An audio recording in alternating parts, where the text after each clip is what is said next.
Youth സ്റ്റാർട്ടപ്സിൻ്റെ പിന്നിലാണ്, അല്ലെങ്കിൽ ട്രേഡിങ്ങിൻ്റെ പിന്നിലാണ്. അത് അവരുടെ കഴിവാണോ എന്നുള്ള ഒരു തിരിച്ചറിവ് വരുന്നതിന് മുന്നേ തന്നെ ചിലപ്പോൾ അതിലേക്ക് പോകുന്നുണ്ടാകും. എന്താണ് അവർക്ക് കൊടുക്കാനുള്ള ഒരു ചെറിയ നിർദ്ദേശങ്ങൾ? സ്റ്റാർട്ടപ്പുകളുടെ കാര്യം പറഞ്ഞാൽ ലോകത്ത് എമ്പാടും സ്റ്റാർട്ടപ്പുകളുടെ മോർട്ടാലിറ്റി റേറ്റ് എന്ന് പറഞ്ഞാൽ മരിച്ചു പോകുന്ന സ്റ്റാർട്ടപ്പുകൾ എന്ന് പറഞ്ഞാൽ 10-ൽ 7 സ്റ്റാർട്ടപ്പ്, 10-ൽ 8 സ്റ്റാർട്ടപ്പ് മരിച്ചു പോകുന്നു. വിദേശ രാജ്യങ്ങളിൽ അമേരിക്കയിലും മറ്റൊരു 10-ൽ 6 സ്റ്റാർട്ടപ്പ് പോകുന്നു. നമ്മുടെ കേരളത്തെ സംബന്ധിച്ച് പറയുകയാണെങ്കിൽ 10-ൽ ഒരു 8 സ്റ്റാർട്ടപ്പ് പോകുന്നു.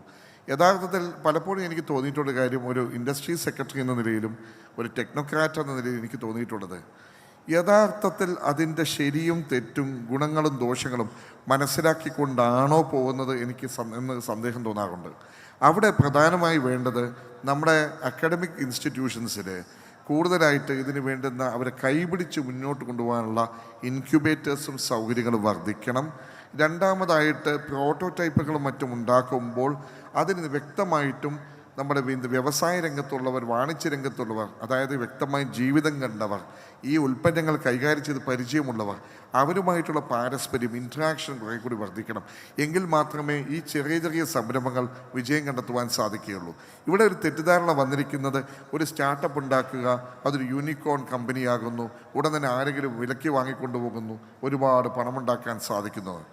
പണമുണ്ടാക്കുക എന്ന ചിന്ത ഒരു പരിധിവരെ നല്ലതാണ്. പക്ഷേ അതിന് ഒരു വ്യക്തമായിട്ടും ഒരു വഴി വേണം, ഒരു ധാർമ്മികമായ ഒരു അംശം വേണം. എങ്കിൽ മാത്രമേ നമ്മുടെ യങ്സ്റ്റേഴ്സിൻ്റെ വെറും ഭ്രാന്തമായിട്ട് വെറുതെ അങ്ങനെ ചിന്തിക്കുന്നത് കൊണ്ട് മാത്രം മേലോട്ട് പോകാൻ സാധിക്കില്ല എന്നാണ് എനിക്ക് തോന്നിയിട്ടുള്ളത്.